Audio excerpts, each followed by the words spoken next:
This series is brought to you by you. Thank you so much for all of my patrons and the people who have used the Jackson's affiliate links.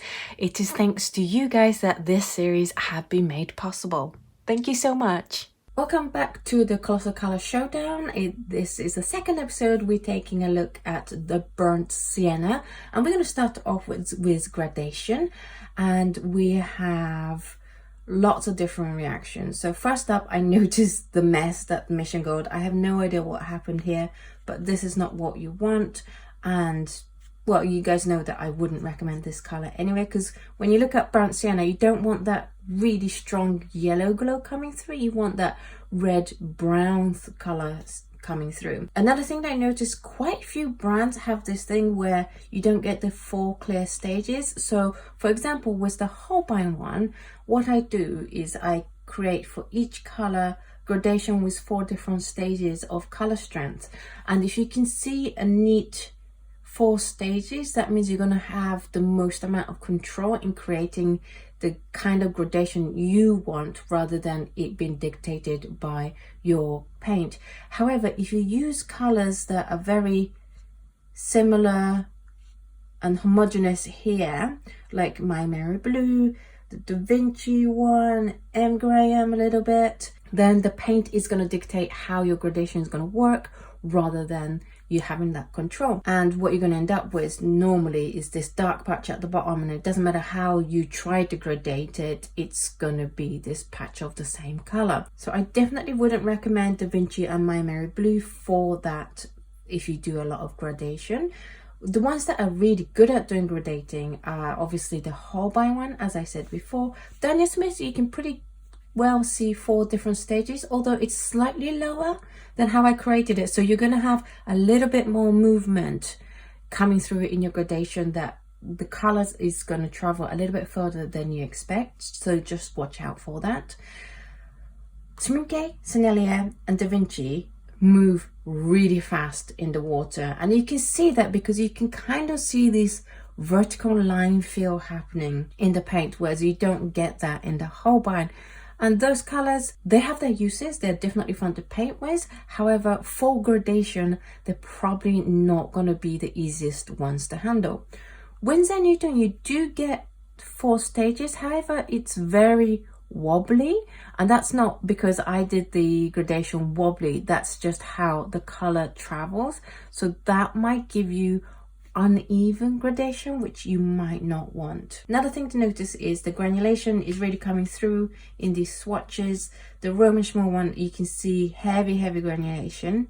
Sennelier does have granulation here, so does Winsor Newton. I'm just pointing out the ones that are noticeable in granulation. M-Graham has granulation that is considerably darker than the mid-tone. It's like almost a burnt umber gray kind of color, rather than these just normal dark brown kind of granulation. So that might be something you want or you might not want. It's just something to watch out for. Then we have the salt test, and none of the colors really reacted hugely to the salt. You don't get that nice feathering that you can get with other colors that does react to salt. The most reactive one was the M-Graham. You do get a little bit of feathering in where each salt grain had sat, but overall you're not going to get that much reaction. And I don't know what happened with Mission Gold, it's not pretty. Then we finally have how it mixes with other colors, and the complementary color to Burnt Sienna is the ultramarine blue. They're opposite to each other on the color chart. And before I talk about this, I just want to show you this, just the range of beautiful stunning colors you can get from mixing a Burnt Sienna with any kind of blue, whether that's ultramarine blue or Phthalo blue.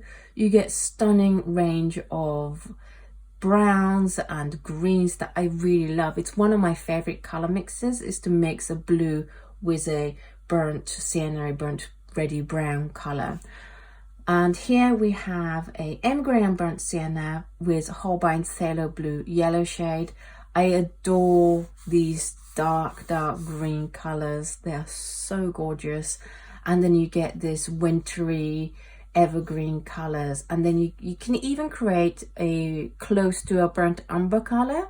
If you have burnt sienna and you're like, oh, but it's a little bit red and I need burnt sienna but I don't have it on hand, just mix a little bit of blue, and then that's going to tone down that redness and create something closer to a burnt umber color. It's going to have a green undertone because of that blue, but you get one that will just get you through that painting. It's definitely a great color mixing color. I think burnt sienna, transparent red oxide, those range of colors are so useful on your palette. I would recommend having one of the colors that are the reddy brown range on your palette for that reason.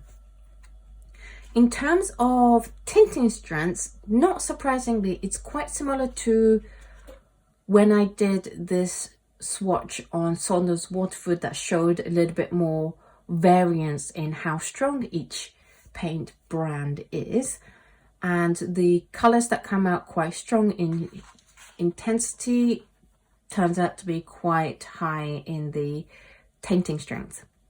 Mission Gold one is the highest tinting strength, but it also doesn't create the prettiest of mixes. So I would say that if you are going for a high tinting strength but you don't want a problem child, then a Da Vinci one is pretty good if you can handle the bubbling that happens with their color. You get great color mix here with the ultramarine blue and the burnt sienna, creating lots and lots of granulation, and you get nice mustard yellow and muted red and evergreen green.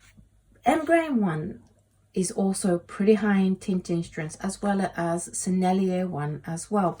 And I would say that between Da Vinci and M-Grain, I would probably pick M-Grain because they go down smoothly, whereas Da Vinci has a little bit of problem going down smoothly. I would say a bit more than a little bit of a problem because this is Da Vinci. It gets streaky on cheap paper, so if you have inexpensive paper, then probably go for M-Grain over Da Vinci for high tinting strength colors.